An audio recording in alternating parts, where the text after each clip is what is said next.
WPLನಲ್ಲಿ RCB ಮಹಿಳೆಯರು cup ಗೆದ್ದು 2024ರ IPLನ ಉತ್ಸಾಹವನ್ನು ಮತ್ತಷ್ಟು ಹೆಚ್ಚಿಸಿದ್ದಾರೆ. ಈ ನಡುವೆ IPL ಟೂರ್ನಿಯು ಮತ್ತಷ್ಟು ನಿಖರತೆ ಹಾಗೂ ರೋಚಕತೆಯಿಂದ ಕೂಡಿರಲು BCCI ಹೊಸ ನಿಯಮಗಳನ್ನು ಜಾರಿಗೆ ತಂದಿದೆ. ಈ ಸಂಜೆ ನ್ಯೂಸ್ಗೆ ಸ್ವಾಗತ.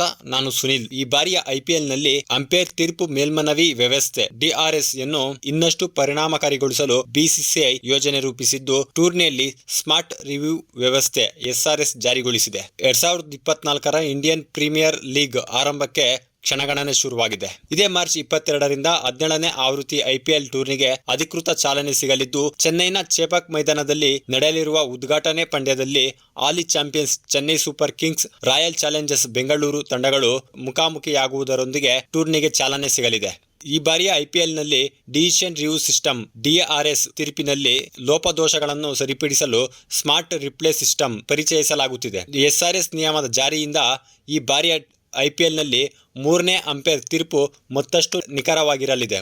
ಏಕೆಂದರೆ ಇದಕ್ಕಾಗಿ ಮೈದಾನದಲ್ಲಿ ಒಟ್ಟು 8 ಹ್ಯಾಕ್ ಐ ಕ್ಯಾಮೆರಾಗಳನ್ನು ಇಡಲಿದ್ದು, ಈ ಮೂಲಕ ಮೈದಾನದಲ್ಲಿನ ಪ್ರತಿ ಸನ್ನಿವೇಶಗಳನ್ನು ಚಿತ್ರೀಕರಿಸಲಾಗುತ್ತದೆ. ಅಲ್ಲದೆ ಹ್ಯಾಕ್ ಐ ಆಪರೇಟರ್ಗಳ ನೆರವಿನಿಂದ ಸ್ಪಷ್ಟ ಚಿತ್ರಣದೊಂದಿಗೆ ಮೂರನೇ ಅಂಪೈರ್ ತಕ್ಷಣ ತೀರ್ಪು ಪ್ರಕಟಿಸಲಿದ್ದಾರೆ.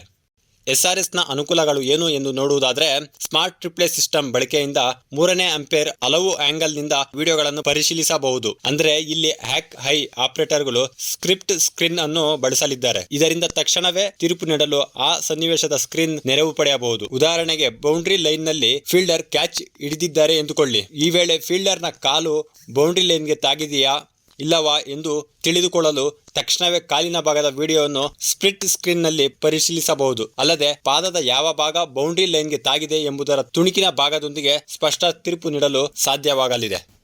ಇದಷ್ಟೇ ಅಲ್ಲದೆ ಮೈದಾನದ ವಿವಿಧೆಡೆ 8 ಹೈಸ್ಪೀಡ್ ಕ್ಯಾಮೆರಾಗಳನ್ನು ಅಳವಡಿಸಲಿದ್ದು, ಅದರಲ್ಲಿ ಸೆರೆ ಹಿಡಿಯಲಾದ ಫೋಟೋಗಳನ್ನು ಪರಿಶೀಲಿಸಿ ಕ್ಯಾಚ್, LBW, ಸ್ಟಂಪ್ ಔಟ್ಗಳ ತೀರ್ಪನ್ನು ನೀಡಲಿದ್ದಾರೆ.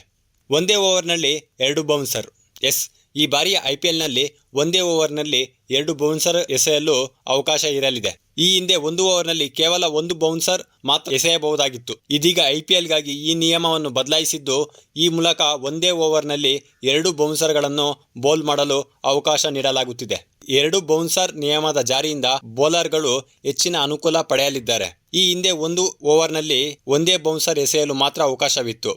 ಎರಡನೇ ಬೌನ್ಸರ್ ಅನ್ನು ಅಂಪೈರ್ ನೋಬಾಲ್ ಎಂದು ಪರಿಗಣಿಸುತ್ತಿದ್ದರು. ಇದೀಗ ಒಂದೇ ಓವರ್ನಲ್ಲಿ 2 ಬೌನ್ಸರ್ ಇರುವುದರಿಂದ ಬ್ಯಾಟ್ಸ್ಮನ್ನ ಚಿಂತೆ ಹೆಚ್ಚಲಿದೆ.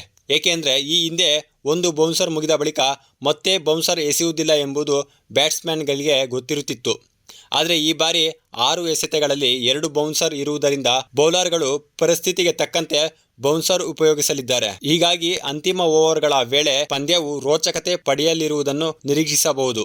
ಇನ್ನು ಇದು RCBಯ ಹೊಸ ಅಧ್ಯಾಯ ಎಂದು ಜೆರ್ಸಿಯ ಬಣ್ಣ ಮತ್ತು ಲೋಗೋದಲ್ಲಿ ಬೆಂಗಳೂರು ಎಂದು ಬದಲಾಯಿಸಿಕೊಂಡು ಫೀಲ್ಡ್ಗೆ ಇಳಿಯುತ್ತಿರುವ ಪುರುಷರ ತಂಡಕ್ಕೆ ಅಭಿಮಾನಿಗಳು ಎಂದಿನಂತೆ ಈ ಸಲ ಕಪ್ ನಮ್ದೇ ಎಂದು ಶುಭ ಕೋರಿದ್ದಾರೆ.